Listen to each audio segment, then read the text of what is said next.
O leite de colônia é uma loção de limpeza já usada aqui no Brasil há mais de 100 anos. Provavelmente alguém na sua família já usou, sendo vô, vó, mãe ou pai.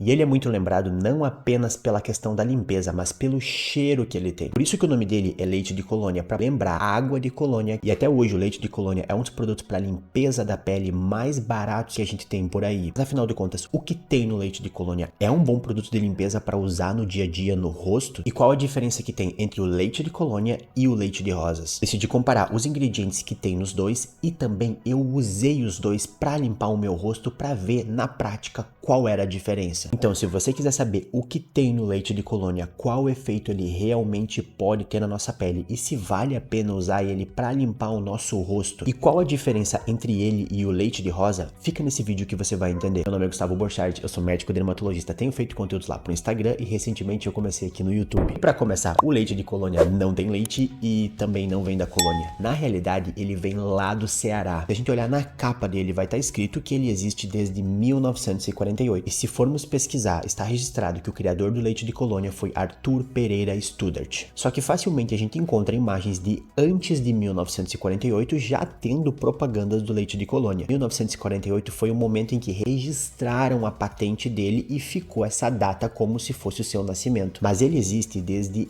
antes disso. E provavelmente o criador do leite de colônia foi o pai do Arthur, Carlos Guilherme Gordon Studart. O leite de colônia acaba se associando com a história dessa família Studart, que teve origem num imigrante inglês que veio de Portugal no século XIX, John William Studart. E aqui no Brasil ele teve vários filhos. Um deles foi Guilherme Studart, um médico historiador que acabou se tornando inclusive Barão de Studart, um dos irmãos de Carlos Guilherme. A ideia do leite de colônia, assim como vários outros produtos da época, era ter vários efeitos na pele. Naquela época não era que nem hoje, tentam convencer as pessoas de usar vários produtos ao mesmo tempo. O leite de colônia prometia fazer muitas coisas. Ele limpava a pele. Além de limpar a pele, pela questão dessa associação com água de colônia, deixaria a pele mais perfumada. E se formos ver propagandas da época do leite de colônia, não é só hoje que acabam exagerando muito no efeito que alguns produtos podem ter na nossa pele. Como por exemplo nessa, que acaba sendo uma viagem no tempo para vermos como chamavam na época diversas questões da pele que prometiam que o leite de colônia iria resolver. Então vamos parar rapidinho para dar uma lida para ver o que era prometido. Logo de cara, eles já afirmam que é o mais prodigioso de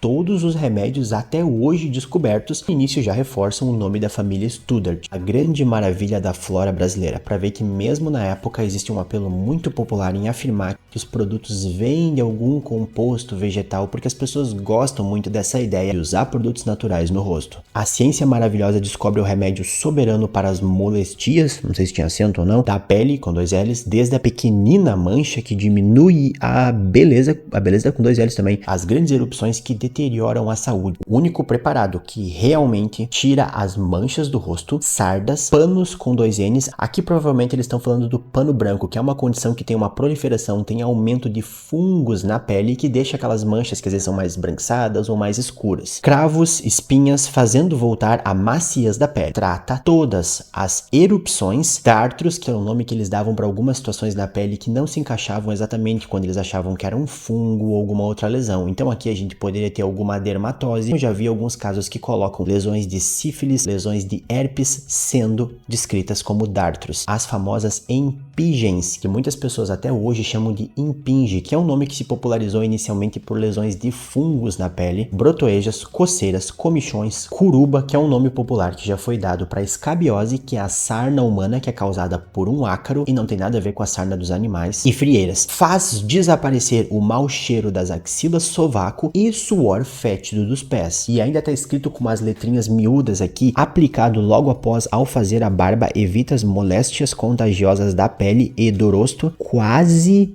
sempre pelas navalhas não desinfectadas. Aqui já estariam afirmando que poderia ajudar com casos de foliculites, inflamação do pelo quando a gente faz a barba, que pode acontecer pela presença de algumas bactérias e fungos, e obviamente não é uma boa ideia ficar reutilizando navalha. Também tem algumas propagandas enganosas afirmando que se utilizar o leite de colônia, a pessoa não vai sofrer com danos do sol quando for na praia. Talvez até dê para dar um desconto para eles, afinal naquela época não se sabia todos os perigos que que a radiação UV tem na nossa pele e a importância de usar um protetor solar. Também existiam, assim como hoje, essas propagandas que tem por aí de produtos cosméticos que tentam contar uma história para fazer as pessoas comprarem o produto. Como essa história que começa aqui com eu invejava as mulheres do Oriente, e também tem essa outra história que descubra um noivo para mim. E por fim, nessa parte histórica, eu acho interessante essas duas outras propagandas aqui para refletir um pouco sobre toda essa questão de uso de produtos na pele. A primeira nós temos: não basta esconder, é preciso corrigir os defeitos da pele. E na segunda,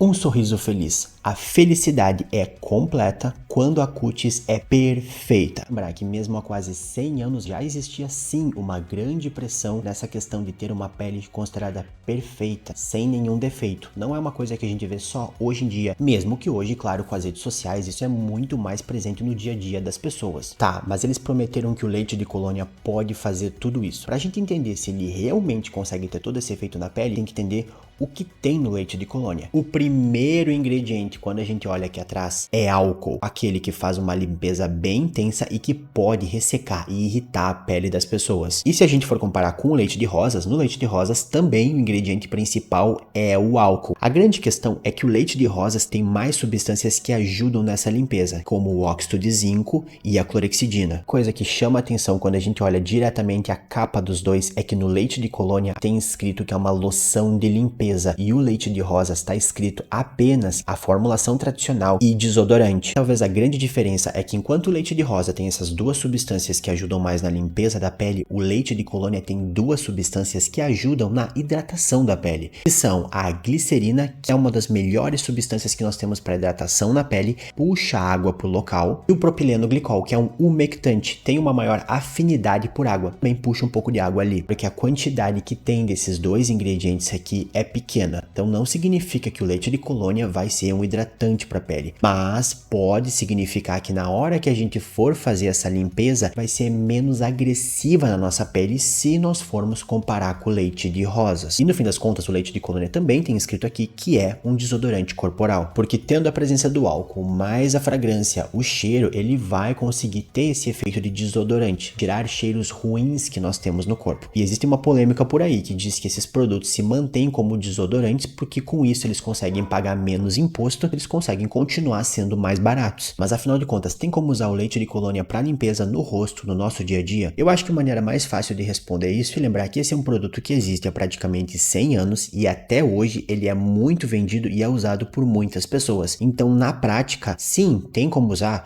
as pessoas realmente usam. E se fosse algo que causasse um dano tão grande no rosto de todo mundo, as pessoas simplesmente parariam de usar. Mas ao mesmo tempo não significa que é a melhor opção possível. Ele vai fazer uma limpeza muito profunda. Ele vai retirar muito dessa oleosidade, tanto a oleosidade que está nos incomodando no dia a dia ali, que está dando aquele brilho no rosto, mas também vai tirar a oleosidade normal que ajuda na proteção da pele. Então pode acontecer da pele ficar irritada, muito ressecada, coçando, queimando. E além disso, nesse momento que nós estamos tirando essas defesas da pele, como ele tem cheiro ali, esses cheiros que são os compostos da fragrância podem causar uma irritação na pele se a pessoa tem a pele um pouco mais sensível. Claro, tem como minimizar isso passando um hidratante depois, e tem pessoas que a pele vai conseguir recuperar e até vão conseguir usar no dia a dia. E nós não temos nenhum estudo que possa afirmar que toda pessoa que mantenha usando o leite de colônia ao longo da vida vai ter um impacto negativo no envelhecimento da pele. Mais provável que isso vá acontecer justamente nessas pessoas que têm a pele mais sensível e que na prática não vão conseguir ficar usando ele para limpeza no dia a dia. Provavelmente o uso mais comum que muitas pessoas têm até hoje é nessa questão de retirada de maquiagem. E sim, nós temos opções muito mais seguras. Nós temos a água micelar, que causa uma irritação muito leve no rosto. Nós temos vários óleos de limpeza, como os famosos cleansing oils, mas